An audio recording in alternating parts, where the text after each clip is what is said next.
আসসালামু আলাইকুম। সবাইকে রাইস ক্রিয়েশন অ্যান্ড ব্লগসে স্বাগতম। আশা করছি সবাই অনেক ভালো আছেন। দেখে কি বুঝতে পারছেন কেউ যে আজকে আপনাদের সাথে কি রেসিপি শেয়ার করব? হ্যাঁ, আজকে আপনাদের সাথে শেয়ার করব পুয়া পিঠা বা তেলের পিঠা। তাহলে চলুন শুরু করা যাক। দেখতে পাচ্ছেন এখানে প্রথমে আমি নিয়ে নিয়েছি ফ্রোজেন নারকেল কোড়া এবং তার সাথে দিয়ে দিয়েছি একটু লবণ, দিয়ে দিয়েছি এখানে 1 কাপ পরিমাণ চিনি। চিনিটা আপনারা আপনাদের পছন্দ অনুযায়ী দিতে পারেন।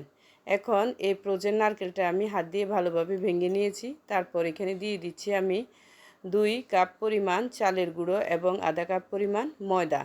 চালের গুঁড়ো এবং ময়দা একসাথে দিয়ে পিঠাটা তৈরি করলে ক্রিস্পি সফটনেস দুটোই কিন্তু বজায় থাকে। সেজন্য এখন নারকেলটা ভালোভাবে আমি ভেঙে নিয়েছি হাত দিয়ে। তারপর দেখতেই পাচ্ছেন চালের গুঁড়ো, চিনি, লবণ, নারকেল একসাথে ভালোভাবে হাত দিয়ে অনেকক্ষণ থেকে নেড়ে নিয়েছি। তারপর এখানে দিয়ে দিয়েছি পানি, অর্থাৎ এটা কিন্তু নর্মাল পানি, কুসুম গরম পানিও না কিন্তু।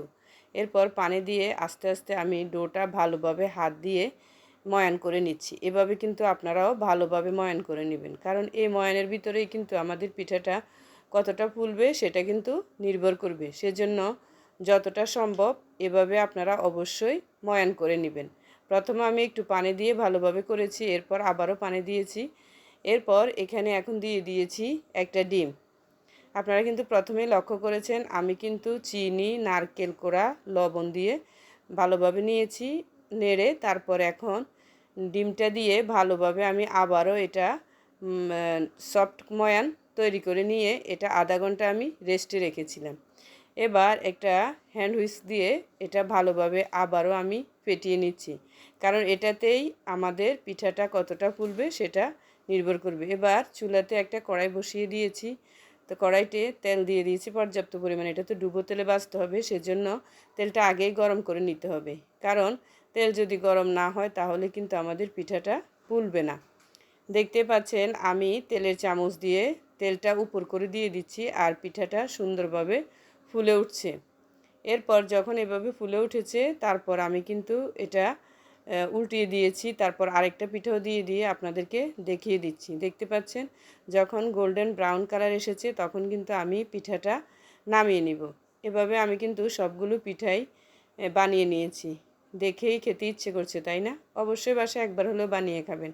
আর আমার রেসিপিগুলো যদি আপনাদের ভালো লাগে প্লিজ আমার চ্যানেলটা সাবস্ক্রাইব করবেন এবং ফেসবুক থেকে দেখে থাকলে একটা ফলো, লাইক এবং শেয়ার দিয়ে রাখবেন, কারণ আপনাদের একটা ফলো, একটা লাইক, নতুবা একটা কমেন্ট কিন্তু আমাদের কাছে অনেক ভালো লাগার একটা বিষয়।